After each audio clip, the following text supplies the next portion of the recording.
Hello students. कक्षा ninth. बेटा आज मैं आपकी बुक का क्षितिज का पाठ छठा प्रेमचंद के फटे जूते करवाने जा रही हूँ, जिसके लेखक हैं हरिशंकर परसाई। तो पहले हम हरिशंकर परसाई जी की जीवनी को पढ़ लेते हैं। हरिशंकर परसाई का जन्म सन 1922 में मध्य प्रदेश के होशंगाबाद जिले के जमानी गांव में हुआ। नागपुर विश्वविद्यालय से एमए करने के बाद कुछ दिनों तक इन्होंने अध्यापन कार्य किया मतलब पढ़ाने का कार्य किया। सन 1947 से स्वतंत्र लेखन करने लगे। जबलपुर से वसुधा नामक पत्रिका निकाली, जिसकी हिंदी सागर में काफी सराहना हुई, प्रशंसा हुई। सन 1995 में उनका निधन हो गया। हिंदी के व्यंग्य लेखकों में उनका नाम अग्रणी है मतलब आगे है। परसाई जी की कृतियों में हंसते हैं रोते हैं जैसे उनके दिन फिरे कहानी संग्रह, रानी नागफनी की कहानी, तट की खोज उपन्यास, तब की बात और थी, भूत के पांव पीछे, बेईमानी की परत, पगडंडियों का जमाना, सदाचार का तावीज, शिकायत मुझे भी है और अंत में निबंध संग्रह, वैष्णव की फिसलन, तिरछी रेखाएं, ठिठुरता हुआ गणतंत्र, विकलांग श्रद्धा का दौर व्यंग्य संग्रह उल्लेखनीय है। भारतीय जीवन के पाखंड, भ्रष्टाचार, अंतर्विरोध, बेईमानी आदि पर लिखे उनके व्यंग्य लेखों ने शोषण के विरुद्ध साहित्य की भूमिका का निर्वाह किया। मतलब कि जो समाज में बुराइयां फैली हुई थी, उन बुराइयों का उन्होंने अपने साहित्य में भी बढ़ चढ़कर जो है जिक्र किया है उसका। उनका व्यंग्य लेखन परिवर्तन की चेतना पैदा करता है, मतलब समाज में एक तरह की प्रेरणा देता है जिससे परिवर्तन आ सके। कोरे हास्य से अलग यह व्यंग्य आदर्श के पक्ष में अपनी उपस्थिति दर्ज कराता है। सामाजिक, राजनीतिक और धार्मिक पखंड पर लिखे उनके व्यंग्यों ने व्यंग्य साहित्य के मानकों का निर्माण किया। परसाई जी ने सामान्य भाषा का प्रयोग किया है, किंतु संरचना के अनूठेपन के कारण उनकी भाषा की मारक क्षमता बहुत बढ़ जाती है। मतलब कि जो उन्होंने लिखा है उसके अनूठेपन के कारण जो है उनकी भाषा को बहुत अधिक महत्व दिया गया है। प्रेमचंद के फटे जूते शीर्षक निबंध में परसाई जी ने प्रेमचंद के व्यक्तित्व की सादगी के साथ एक रचनाकार की अंतर्भेदी सामाजिक दृष्टि का विवेचन करते हुए आज की दिखावे की प्रवृत्ति एवं अवसरवादिता पर भी व्यंग्य किया है। मतलब कि उन्होंने अपने इस निबंध के द्वारा बताया है कि किस तरह प्रेमचंद जैसे सामान्य लेखक, जिन्होंने सादगी भरा जीवन व्यतीत किया और समाज की बुराइयों को लोगों के सामने रखा ताकि इस समाज में परिवर्तन आ सके। धन्यवाद।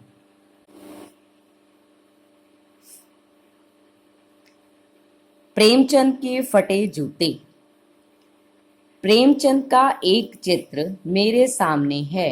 पत्नी के साथ फोटो खिंचा रहे हैं। सिर पर किसी मोटे कपड़े की टोपी, कुर्ता और धोती पहने हैं। कनपटी चिपकी है।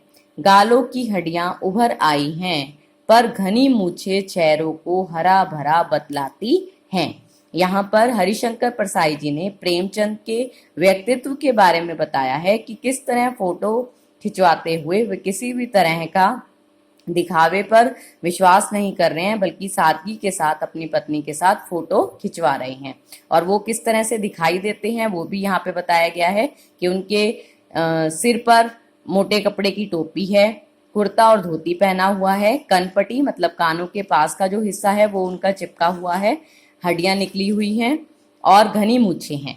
पाँव में कैनवस के जूते हैं जिनके बंद तरबीब बंधे हैं। मतलब लेसिस जो हैं बहुत ही बेतरतीब बंधे हुए हैं, ढंग से नहीं बंधे हुए। लापरवाही से उपयोग करने पर बंद के सिरों पर की लोहे की पतरी निकल जाती है और छेदों में बंद डालने में परेशानी होती है। तब बंद कैसे भी कस लिए जाते हैं। यानी कि बड़ी ही लापरवाही से उन्होंने अपने जूतों के जो लेसेस हैं उनको बांधा हुआ है। दाहिने पांव का जूता ठीक है, मगर बाएं जूते में बड़ा सा छेद हो गया है। यहाँ पे बताया गया है कितनी सादगी से और कितनी गरीबी भरा जीवन वह व्यतीत करते हैं कि उनके बाएं जूते में जो है वो छेद भी है और उससे उंगली भी बाहर निकल आई है। मेरी दृष्टि इस जूते पर अटक गई है। यहाँ लेखक बता रहे हैं कि किस तरह लेखक की दृष्टि जो है उनके जूते पर अटक गई है। सोचता हूँ फोटो खिंचाने की अगर यह पोशाक है तो पहनने की कैसी होगी। नहीं, इस आदमी की अलग अलग पोशाकें नहीं होंगी। इसमें पोशाक बदलने का गुण नहीं है। यह जैसा है वैसे ही फोटो में खिंच जाता है। अर्थात मतलब किसी भी दिखावे की प्रवृत्ति पे विश्वास नहीं करते। जैसे लोगों का व्यवहार होता है इस तरह का व्यवहार इनका बिल्कुल भी नहीं है। मैं चेहरे की तरफ देखता हूँ। क्या तुम्हें मालूम है मेरे साहित्यिक पुरखे कि तुम्हारा जूता फट गया है और उंगली बाहर दिख रही है। क्या तुम्हें इसका जरा भी एहसास नहीं है? जरा लज्जा, संकोच या झेप नहीं है? क्या तुम इतना भी नहीं जानते कि धोती का थोड़ा नीचे खींच लेने से अंगुली ढक सकती है, मगर फिर भी तुम्हारे चेहरे पर बड़ी बेपरवाही, बड़ा विश्वास है। फोटोग्राफर ने जब रेडी प्लीज कहा होगा तभी परंपरा के अनुसार तुमने मुस्कान लाने की कोशिश की होगी। दर्द के गहरे कुएं के तल में कहीं पड़ी मुस्कान को धीरे धीरे खींचकर ऊपर निकाल रहे होंगे कि बीच में ही क्लिक करके फोटोग्राफर ने थैंक यू कह दिया होगा। विचित्र है ये अधूरी मुस्कान। यह मुस्कान नहीं, इसमें उपहास है, व्यंग्य है।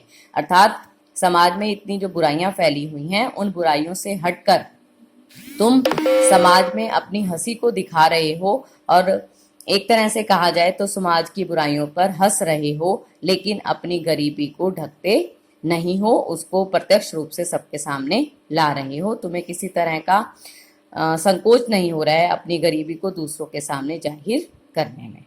धन्यवाद। यह कैसा आदमी है जो खुद तो फटे जूते पहने फोटो खिंचवा रहा है पर किसी पर हंस भी रहा है। मतलब कि उन्हें अपने के लिए कोई भी संकोच नहीं है, परंतु समाज में व्याप्त जो बुराइयां हैं उसको देखकर उन्हें कहीं ना कहीं हंसी भी आ रही है और उनकी हंसी एक ऐसी है, व्यंग्य भरी है। फोटो ही खिंचाना था तो ठीक जूते पहन लेते या ना खिंचाते। फोटो ना खिंचाने से क्या बिगड़ता था?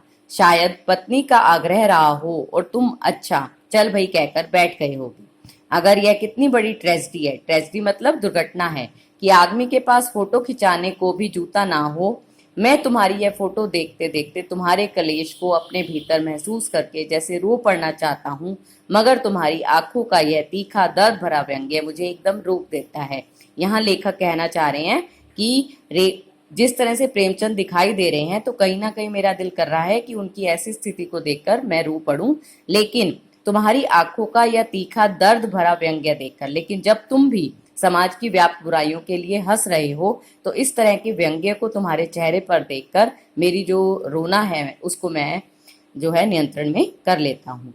तुम फोटो का महत्व ही नहीं समझते। यहाँ पर बता रहे हैं कि तुमने किसी भी तरह की दिखावे की प्रवृत्ति पर विश्वास नहीं किया, जबकि लोग तो दिखावे के लिए पता नहीं क्या क्या कर लेते हैं। बताया गया है कि किस तरह लोग दिखावे के लिए कुछ भी अपना लेते हैं। टोपी 8 आने में मिल जाती है और जूते उस जमाने में भी 5 रुपए से कम के मिलते होंगे। जूता हमेशा टोपी से कीमती रहा है। यहाँ बताया गया है कि सम्मान का कुछ महत्व नहीं होता, जबकि शक्तिशाली जो व्यक्ति होती है उसकी कीमत सम्मान के आगे हमेशा ही बड़ी बताई गई है। यहाँ पे भी बताया गया है कि किस तरह बड़े बड़े नेता, जो शक्तिशाली नेता हैं, वो भ्रष्टाचार, बुराइयां आदि जो हैं उनके हमेशा साथ रहती हैं, लेकिन उनका जोर जो है वो समाज में ज्यादा बड़ा माना जाता है, जबकि तुम्हारे जैसे लेखक जो कि इतने मूल्यवान हैं उनकी कीमत हमेशा ही उन शक्तिशाली लोगों के आगे कम रही है। यहाँ पर बताया गया है कि किस तरह से हरिशंकर परसाई जी प्रेमचंद को अलग अलग नाम देकर संबोधित कर रहे हैं। महान कथाकार, उपन्यास सम्राट, युग प्रवर्तक और जाने क्या क्या कहलाते हैं। मेरा जूता भी कोई अच्छा नहीं है। यहाँ लेखक ने बताया कि उनका जूता भी फटा हुआ है, लेकिन वो जूता नीचे के तल से फटा हुआ है।